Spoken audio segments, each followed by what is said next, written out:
Friends, వాయిష్ recipes ఛానల్కి స్వాగతం. కరక్కాయని ఈ విధంగా వాడితే 100 సంవత్సరాలనిచ్చే యవ్వనంగా ఉంటారు. త్రిఫల చూర్ణంలో కరక్కాయ ఒకటి.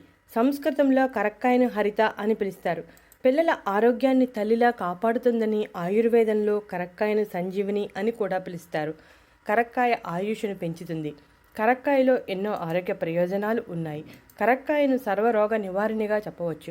మనలో చాలామందికి కరక్కాయ అంటే దగ్గు వచ్చినప్పుడు బొగ్గన పెట్టుకోవడం మాత్రమే తెలుసు. ఇప్పుడు చెప్పే ప్రయోజనాల గురించి తెలిస్తే మీరు చాలా ఆశ్చర్యపోతారు.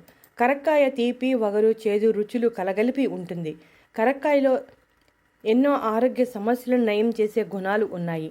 ఆయుర్వేదంలో కరక్కాయని ఎక్కువగా ఉపయోగిస్తారు. ఇప్పుడు కరక్కాయను ఉపయోగించి ఏ ఆరోగ్య సమస్యలు తగ్గించుకోవచ్చో వివరంగా తెలుసుకుందాం. కరక్కాయ పొడిని ఉపయోగించి ఆరోగ్య సమస్యలు నివారించుకోవచ్చు. అధిక బరువు సమస్యతో బాధపడే వారికి కరక్కాయ దివ్య ఔషధం అని చెప్పవచ్చు.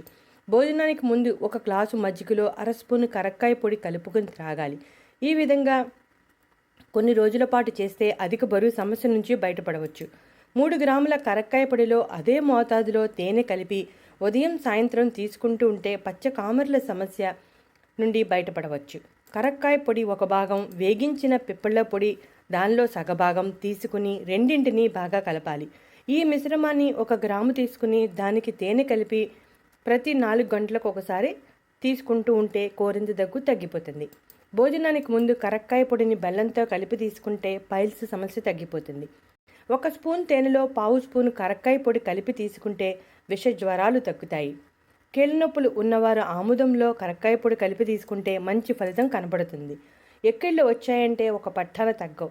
ఎక్కిళ్ళ సమస్యకు కరక్కాయ మంచి పరిష్కారం అని చెప్పవచ్చు. 1/2 స్పూన్ కరక్కాయ పొడిని 1/2 స్పూన్ వేడి నీటిలో కానీ తేనె లేదా నెయ్యి మిశ్రమంతో కలిపి తీసుకుంటే వెంటనే ఎక్కిళ్ళు ఆగిపోతాయి. రక్తహీనతతో బాధపడేవారు కరక్కాయను గోమూత్రంలో నానబెట్టి తర్వాత ఎండబెట్టి పొడి చేసి ఉంచుకోవాలి. ఈ పొడిని 1 స్పూన్ తీసుకుని 1/2 కప్పు నీటిలో కలిపి ఉదయం తీసుకోవాలి. కరక్కాయ చూర్ణం, సొంటి చూర్ణం, దేవదారు చూర్ణం 3 సమభాగాలుగా కలిపి పూటకు 1/2 స్పూన్ చొప్పున తీసుకుంటే శరీరంలో చేరిన నీరు వెళ్ళిపోయి నీరు కారణంగా వచ్చిన వాపు తగ్గిపోతుంది. కరక్కాయలో ఉండే బిబులిన్ అనే పదార్థం కడుపు నొప్పిని తగ్గిస్తుంది. చర్మ వ్యాధులకు బాగా తగ్గిస్తుంది. ముటుములు రాకుండా చేస్తుంది. నాలుక రుచి మొగ్గల్ని కోల్పోయిన సందర్భంలో కరక్కాయ కషాయాన్ని పుక్కిలిస్తే సాధారణ స్థితికి వస్తుంది. అంతేకాకుండా ఈ కషాయాన్ని పుక్కిలించడం వలన నోటి పుండ్లు, దంత సమస్యలు కూడా తగ్గుతాయి. కరక్కాయ శరీరంలో విషాలను తొలగించి రక్తాన్ని శుద్ధి చేస్తుంది. ఆమ్ల గుణాన్ని, తేన్పుల్ని నియంత్రించడం ద్వారా జీర్ణ వ్యవస్థ పనితీరును మెరుగుపరుస్తుంది. మధుమేహం ఉన్నవారిలో రక్తంలో చక్కెర శాతాన్ని తగ్గిస్తుంది. అయితే మధుమేహం ఉన్నవారు దీర్ఘకాలం పాటు కరక్కాయను వాడకూడదు. ఎందుకంటే రక్తంలో చక్కెర స్థాయిలు బాగా తగ్గిపోయే ప్రమాదం ఉంది. మధుమేహం ఉన్నవారు కరక్కాయ వాడాలి అంటే ఒక్కసారి వైద్యుని సంప్రదించడం చాలా ముఖ్యం. 1 నుంచి 5 ఏళ్ల వరకు క్రమం తప్పకుండా కరక్కాయ పొడి తీసుకుంటే రోగ నిరోధక శక్తి పెరిగి వృద్ధాప్యంలో కూడా ఆరోగ్యంగా ఉంటారట. అయితే తీసుకునే మోతాదు కూడా ముఖ్యమే. ఎలా తీసుకోవాలో తెలుసుకుందాం. 3 ఏళ్లలో పిల్లలకు చిటికెడు పొడిని ఇవ్వాలి. 6 ఏళ్లలోపు పిల్లలకు 2 చిటికెల పొడిని నీటిలో మరిగించి ఇవ్వాలి. పెద్దవాళ్ళైతే 1/2 టీ స్పూన్ పొడి వరకు రోజులో తీసుకోవచ్చు.